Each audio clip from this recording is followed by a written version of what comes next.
அன்பு நெஞ்சங்களே, நாம் நம்முடைய பயணத்தில் புதியதாக ஒரு செய்தியை தெரிந்து கொள்ளப் போகிறோம். அதாவது, கிரகங்களுடைய காந்த ஈர்ப்பு விசை ஒவ்வொன்றும் ஒவ்வொன்றாக மாறுபடுகிற போது 7 சப்த கிரகங்களின் புத்திகள் நடத்தும் கிரகங்களில் போதகன், காரகன், பாசகன், வேதகன் என 4 பேர் அதை செயல்படுத்துகிறார்கள். அப்படி செயல்படுத்துகிற போது என்னென்ன பலன்கள் நமக்கு கிடைக்கும் என்பதனை தெரிந்து கொள்ள ஆசைப்படுகிறோம். அன்பானவர்களே, உங்களுக்கு நான் ஜோதிட வகுப்பு எடுக்கவில்லை. ஆனால் எந்த ஜோதிடரும் ஜோதிடம் பார்க்க போகிற போது இதையெல்லாம் கணக்கிட்டு நமக்கு சொல்கிறார்களா என்று தெரியவில்லை. இதுவரையிலும் நீங்கள் ஜோதிடம் பார்க்கிற போது கூட இந்த போதகன், காரகன், பாசகன், வேதகன் என்பதனை கேட்டிருக்க மாட்டீர்கள். ஆனாலும் இதன் அடிப்படையை நீங்கள் தெரிந்து கொள்வது நல்லது என்று நினைக்கிறேன். சிறிது நீங்கள் கவனமாக கேட்டால் உங்களுக்கு புரிவதற்கு வாய்ப்பு அதிகமாக இருக்கிறது.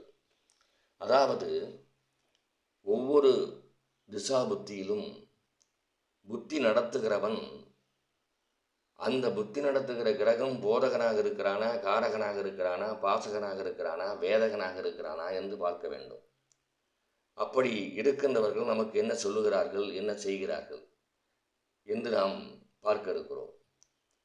அதாவது, தனது புத்தியில் போதகன் நற்பலன்களை கொடு என தசாநாதனிடம் கூறுகிறான்.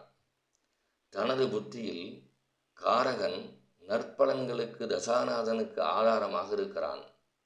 தனது புத்தியில் பாசகன் நற்பலன்களை தசாநாதனுடன் சேர்ந்து தருகிறான்.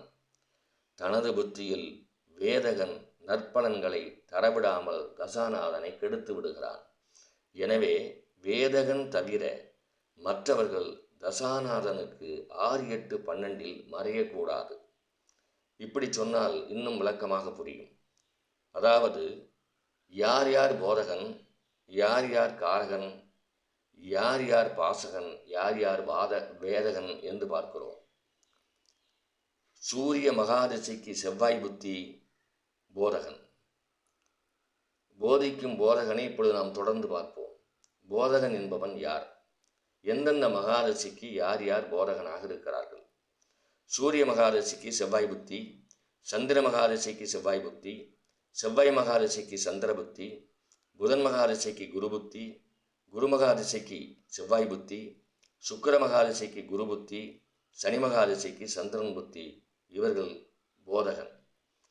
யோகத்திற்கு காரணமாக இருக்கிற காரகன் யார் என்றால், சூரிய மகாதசிக்கு குரு புத்தி, சந்திர மகாதசைக்கு சனி புத்தி, செவ்வாய் மகாதசைக்கு சனி புத்தி, புதன் மகாதசைக்கு சுக்கிரன் புத்தி, குரு மகாதசைக்கு சந்திரன் புத்தி, சுக்கிர மகாதசைக்கு சூரியன் புத்தி, சனி மகாதசைக்கு குரு புத்தி.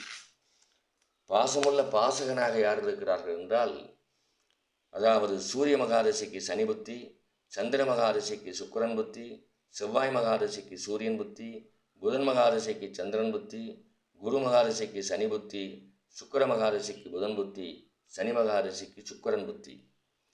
வேதனைகளை தரும் வேதகன், அதாவது தீயவன், சூரியனுக்கு சுக்கிர புத்தி நீசநாதன் என்பதாலும், சந்திரனுக்கு சூரியன் புத்தி அமாவாசை என்பதாலும், செவ்வாய்க்கு புதன் புத்தி பகைவன் என்பதாலும், புதனுக்கு செவ்வாய் புத்தி பகைவன் என்பதாலும், குருவிற்கு சூரிய புத்தி அஸ்தமனம் என்பதாலும், சுக்கிரனுக்கு சனி புத்தி பாவி என்பதாலும், சனிக்கு செவ்வாய் புத்தி நீசநாதன் என்பதாலும்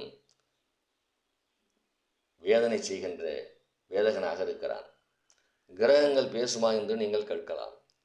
திசாபுத்திகள் போதகனாகவும் காரகனாகவும் பாசகனாகவும் தீவனாகவும் இருப்பது என்ன இது என்றால், விஞ்ஞான யுகத்தில் இது இப்படி நம்ப முடியுமா என்றும் நீங்கள் குழம்புகிறீர்கள். இல்லை அன்பர்களே, அந்தந்த கிரகங்களின் ஈர்ப்பு காந்த சக்தி மாறுபடும் போது, அதன் வலிமை குன்றும் போது, அதன் வலிமை குன்றினால் அதன் ஈர்ப்பு விசைகள் நமக்கு நன்மை விளையாது அல்லவா? அதனால் விஞ்ஞானமாக நாம் பார்ப்போம். இது விஞ்ஞானப்படி எப்படி உங்களுக்கு நான் விளக்கை சொல்ல முடியும் என்பதை நான் உங்களுக்கு சொல்லுகிறேன் அடுத்த எபிசோடில். நன்றி, வணக்கம்.